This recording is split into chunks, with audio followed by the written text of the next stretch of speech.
My husband cheated on me with his ex at work, but when I got pregnant, he wanted an abortion. My ex-husband Mark might be the most entitled man I know. Divorcing him was probably one of the best decisions I have ever made, and I thought I could live in peace for the rest of my life. But here he is again. 9 years ago, I was happily married to Mark. Our relationship seemed unshakable, or so I thought. We had a solid bond, we dated for 3 years, got engaged for a year while planning our wedding, and then got married. At that time, I was ready to fight for our marriage to the end, believing we were soulmates. But evidently, I was wrong. A few months after our wedding, Mark lost his job. It was a challenging time for both of us, but I was confident that we could get through it and he would find new employment. We had some savings in the bank, and I was working full-time. It was tough for a few months, but he was doing his best to find work. Finally, after many interviews, he landed a new position. I still remember how happy we were the day he got the job offer. We went out to celebrate. Little did I know that this job would end up destroying our marriage. Mark returned from his first day at work looking terrible. I knew something was wrong the moment I saw him. A difficult conversation ensued. As it turned out, his ex-girlfriend Sarah worked at the same place he had just joined. I knew about Sarah Mark, and she had dated for 3 years. He had proposed to her, but she turned him down and left him. This happened a few years before Mark and I met and began dating. We didn't often talk about our exes, but I knew it was a tough time for him, and after that one conversation with me, he never mentioned her again. When I heard it was Sarah, my heart sank. Of all people, it had to be her. I didn't know what to do. Yes, it had been many years, and Mark assured me he had no feelings for her anymore, but the idea of them working together was not comforting. He seemed very upset too, and we spent a lot of time discussing what we could do. He offered to quit the job, but at that point, our savings were dwindling, and I didn't know how long I could manage all the bills without making significant lifestyle changes that neither of us would be comfortable with. Besides, I told myself that we were adults, and quitting a job over an ex seemed childish. We talked almost all night about what to do. By the end of the conversation, I felt much better about the whole situation. It seemed silly to think that some ex from years ago could affect our relationship. Mark was very loving and kind and put all my doubts to rest. The next day he went to work, and when he came back, he said she was in a completely different department and he hardly saw her. He told me he had no intention of talking to her unless absolutely necessary for work and would let me know immediately if that happened. This reassured me, and as days went by, I stopped thinking about her entirely. Mark was as loving as ever, and I was proud of us for overcoming something that could have been a serious issue if not handled well. Looking back, I laugh at how naive I was. I was so blinded by love and trust in my husband that I never suspected anything might be wrong. A few months into his new job, he went on a business trip. He told me that if it went well, he might get a promotion, so I was very excited for him. I asked if I could join him and make it a mini getaway for us, but he said he would be working the entire time, so there wasn't much point. He also mentioned that the team going for the meeting consisted only of men, and none were bringing their spouses or partners, so I might not be comfortable. I felt a bit disappointed but didn't think much of it since what he said made sense. When he returned, I asked about his meetings and if he thought he would get the promotion. He replied that he might need to attend a few more meetings with this contractor before the promotion could be possible. Over the next 3 months, he went on trips at least once a month, but there was no news of a promotion. Instead of getting suspicious, I was naive enough to be concerned about his company making him work so hard without a raise. I also want to clarify that after our initial discussion, neither of us mentioned Jessica again. She didn't cross my mind much, and even if she did, I chose not to bring it up. When I shared this with my friends during the divorce, they all said it was incredibly naive of me to blindly trust my husband so much. I agree with them now, but back then, I would have trusted that man with my life. 5 months into his new job, I realized I had missed my period. Not thinking much of it, I decided to take a pregnancy test just to ease my mind. To my surprise, it was positive. I was taken aback as it was definitely not a planned pregnancy, but with Alex's new job and both of us being financially stable, I thought it could be a good thing. I was nervous but also very excited to tell him.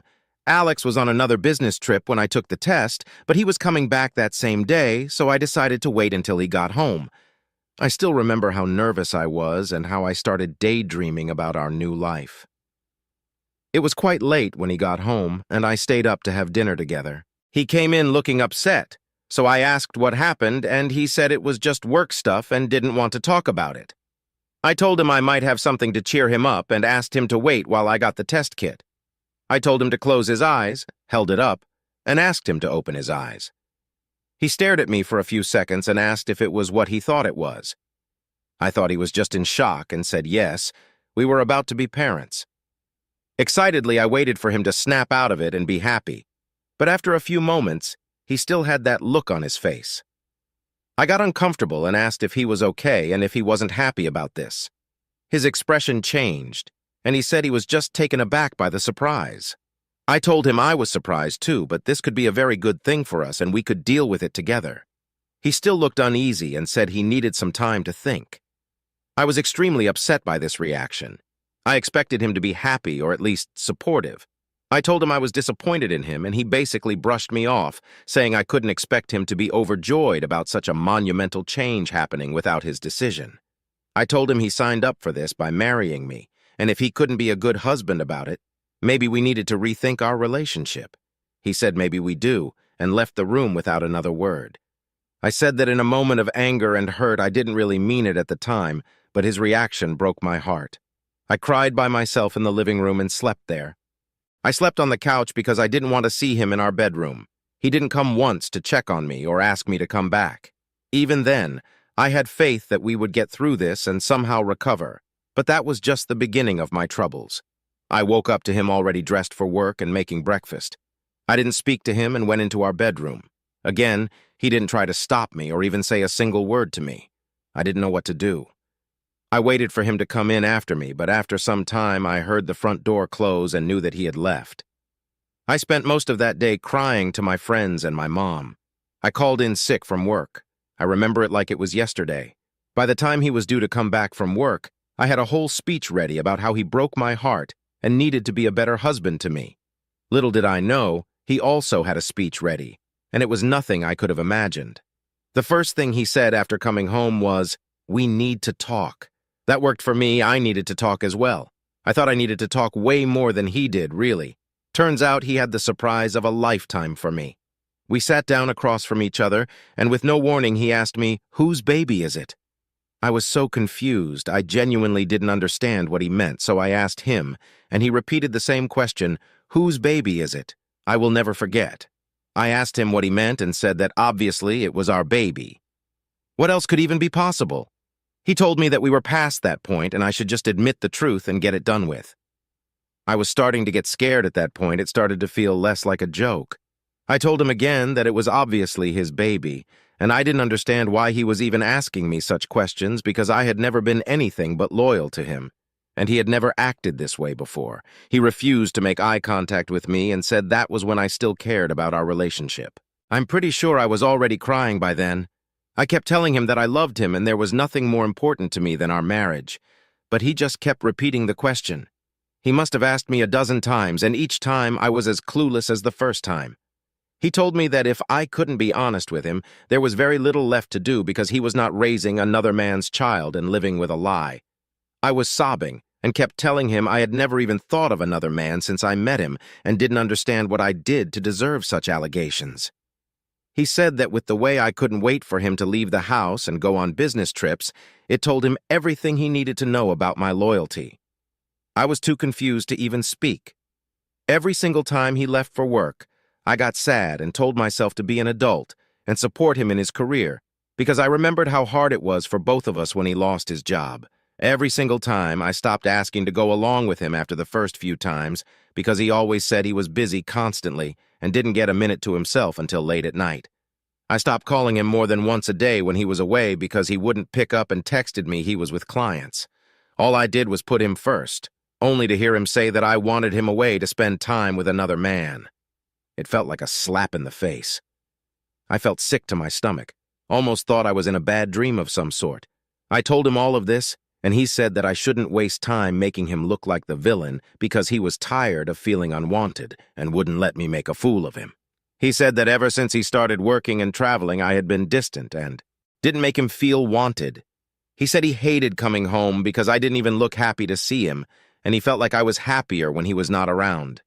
I kept telling him he was wrong, and this was just a huge misunderstanding, and that I was just trying to be a supportive wife. He kept saying that I was hiding someone and preferred to spend time with someone else instead of being in our marriage. I asked him if he had any proof of these things he was saying, and he said that he didn't need proof to see what was obvious to anyone with half a brain cell. I didn't even know what to say to that. I kept saying I have not been with anyone, and that I spent most days he wasn't here either at home or maybe once or twice out with my friends, and that he could check my phone if he wanted to. His response to that was that he didn't need my phone with deleted evidence. I was truly defeated by that. I mean, what more could I even say? I asked him what he wanted me to do to prove my loyalty. I offered a paternity test after the baby was born, even though it killed my self-respect to say such a demeaning thing. Never in a million years could I have imagined voluntarily offering a paternity test. I have always been proud of my morals and ethics. Anyone who knows me would have backed me up in this. Anyone except my own husband, of course. That's what hurt the most. He said that he couldn't wait 9 months for a betrayal, and there was no way he would help me grow and raise a child that wasn't his. I screamed at him, saying it was his baby, and called him a delusional freak for not believing me. He said that he didn't care what I thought he was, but if I wanted this marriage to work, I needed to get an abortion. I was horrified he even said that. I asked him to think about what he was saying for a second and how crazy he sounded. He wouldn't budge, so I asked him what he would do if I didn't get an abortion because there was no way I would get one. He told me that if I wanted this marriage, then I had to get an abortion or else it was divorce. Divorce. I couldn't believe that he actually said the word. I asked him if he was serious, and he said he was. I had enough at that point. It was like all the sadness disappeared at hearing those words. I told him he was free to do whatever he wanted, but I was keeping and raising my baby with or without him. He told me that he hoped I didn't sleep with a deadbeat and walked out of the house. That was the last time we were in that house together. I received a text from him later saying he would be back to get his stuff, and I told him a time I would be out and asked him to be gone before I got back. The next day, I met my lawyer to discuss the divorce. We had bought the house together, our first house. I wanted everything to be quick and drama-free, and so did Alex. We decided to sell the house and split the money equally. As for the other things, we just took whatever we wanted. I moved in with my sister while I figured things out, and he went wherever. I guess we did not remain in touch at all. No one in our circles or our family saw it coming. The number of times I must have burst into tears trying to explain to someone what happened is ridiculous. Throughout everything, his attitude remained the same. He refused to hear me or anyone else out and insisted that I hadn't been faithful. I was friends with some of his co-workers' wives, and they told me that he had been going on about how I couldn't care less about being with him and never put any effort into the relationship. The whole divorce felt like something that was happening to someone else, or like a movie or something that I was watching instead of something I was actually living through. Points I almost started believing that I must have done something wrong to make him feel the way he said. More than anything, I wanted to talk it out, but he completely shut me out. When my son was born, I texted him to let him know, but he didn't say anything back. Months later, one of the wives reached out to me and asked if I had heard about him. I told her that we hadn't been in contact. She said she was sorry too, but wanted me to hear from a friend. I asked her what happened, and she said that Mark had gotten back with Sarah. Apparently they were the hot topic in the office and were all over each other all the time. I broke down crying. Over the next few weeks, I found out everything they had been seeing each other for months. All those business trips that he went on were nothing but excuses to spend time with Sarah at her place. Sarah was the one who brainwashed him into thinking I must be seeing other men behind his back because, according to her, if she had a man, she would never let him stay away from her so often, and a load of other garbage. I found out about all this because my friends pretended to befriend her to know what happened between Mark and me. She was extremely smug about it and didn't seem to regret it at all.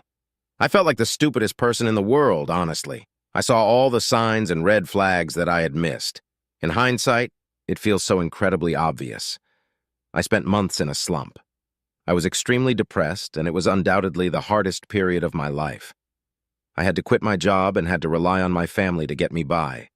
Being a single mother and dealing with my depression and the guilt of being a burden on my family was excruciatingly rough, to say the least.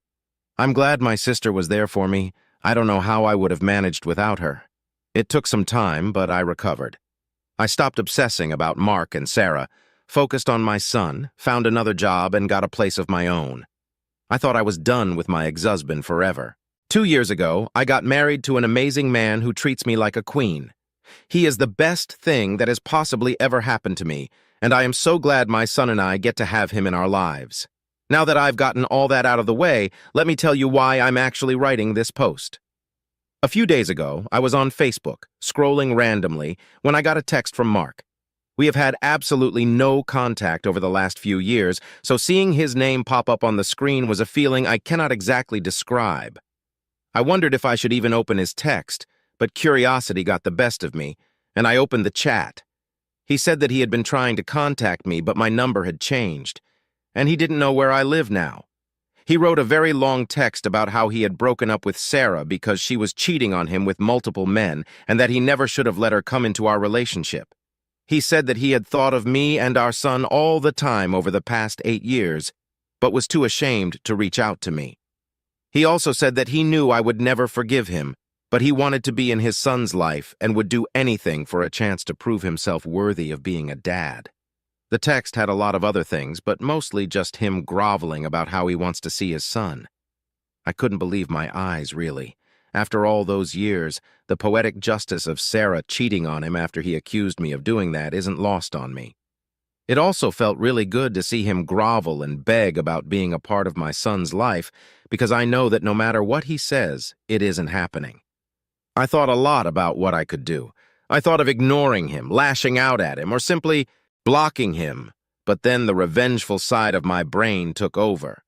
My son didn't have a father listed on his birth certificate. I chose not to include Mark's name, and Mark didn't care at the time. Legally, he has no right over him. I dated my husband for 2 years before marrying him, and he has known and loved my son ever since. He is the only father figure in his life. A year ago, on our wedding anniversary, he officially adopted my son. We are a family in every sense of the word. So I let the evil thoughts win a little and texted Mark back, saying I didn't know what he was talking about. I told him my son was never his to begin with, and that my wonderful husband had adopted him. I said that whatever Sarah made him believe all those years ago was right, and that he was the type of person to be cheated on. I added that I was glad he was all alone now because he deserved that. I sent a picture of me, my husband, and our boy as the cherry on top. I told him to never contact me again and then blocked him. Of course, what I said about my son not being Mark's biological child isn't true, but that doesn't give him any right over my son. He lost that chance before my boy was even born, and I couldn't let go of the opportunity to make him feel even a tiny portion of the suffering he caused me. I told my husband about what I did, and he just laughed and said I didn't have to be so petty. Last night, I reached out to Laura, whose husband works with Mark, and asked her if she had heard anything about him. She said she was actually going to reach out to me about the same thing. Apparently, Mark hasn't been doing so well. He had shown up to work drunk multiple times and almost got fired. Laura didn't know what I told Mark, so she thought it was because he was finally processing the separation from Sarah. They broke up months ago. I just listened to everything and pretended to be shocked at what she said. I thanked her for being a good friend. I haven't told my husband about this yet, and I can't tell any of my friends before I tell him. I've been feeling kind of guilty. Maybe I took things too far. Update 1. Hey everyone, I just wanted to say a huge thank you for all your supportive comments and advice. It's been really helpful to read through your experiences and perspectives. It feels good to know that there are people who support my pettiness and think that Mark got exactly what he deserved. I do have a bit of an update on the whole Mark situation. Laura reached out to me again and said that apparently he had a full-blown fight with Sarah in the office one night when they were both working late. He had created a big scene, and multiple people saw them pushing each other around and being extremely problematic. Both Sarah and Mark got fired very quickly after that, and no one has heard from either of them since. All I feel about the situation is relief that he redirected his anger towards Sarah and isn't trying to drag me into the situation in any way. I don't want to deal with him ever again in any capacity. I decided to tell Laura about what I told Mark, and she seemed a bit concerned. We both hate Mark for what he did to my son and me, but she thinks I might have taken things too far and that there's no point in letting things from the past affect him or anyone so much. She is actually telling me to reach out to Mark again and tell him the truth. She has promised not to tell a word about this to anyone, but thinks I should get the truth out in the open. I don't agree with this for a number of reasons, mostly because I don't care enough about Mark to put him out of his misery, but also because I feared that he might get angry and try to find some way to gain access to my son. It's unlikely, but you never know. I refuse to take any chances when it comes to my child. He is simply too important to me, and I don't trust Mark enough to just let this go. What I did might have been harsh, but I don't see why it should be such a big blow to him now.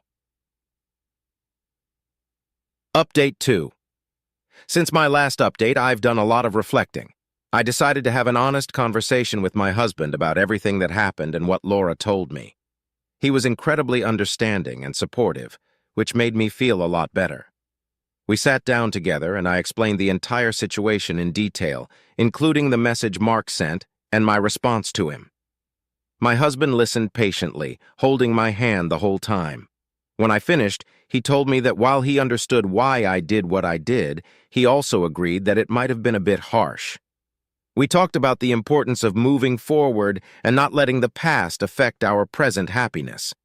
This conversation really helped me put things into perspective. I realized that while I might have been a bit harsh, I don't regret standing up for myself and my son. Mark made his choices, and now he has to live with the consequences. I do recognize, however, that I need to work on the resentment I feel towards him because my husband says it's not healthy. I kind of agree with him, but that's my business, and so is my family. I don't see why Mark has to be a part of it. Update 3. Hi again. I wanted to share a quick update about my situation. After talking with my husband, I decided to reach out to a therapist to help me work through some lingering feelings about Mark and the whole ordeal. It's been really helpful to get a professional perspective and to start letting go of the past. I'm doing this for my own marriage, not because I care about Mark. I feel that to be a better wife and a better mom to my kid, I need to let go of the past completely. Some of you had also suggested therapy, and I must admit, you guys were right. As far as Mark is concerned, I haven't heard from Laura anymore since the last time, and I am not interested enough to ask about him again. I don't care how he is a grown adult and should take care of his own issues. Personally, I am doing great, and that's all that matters to me. I'm glad he reached out to me and got what he deserved.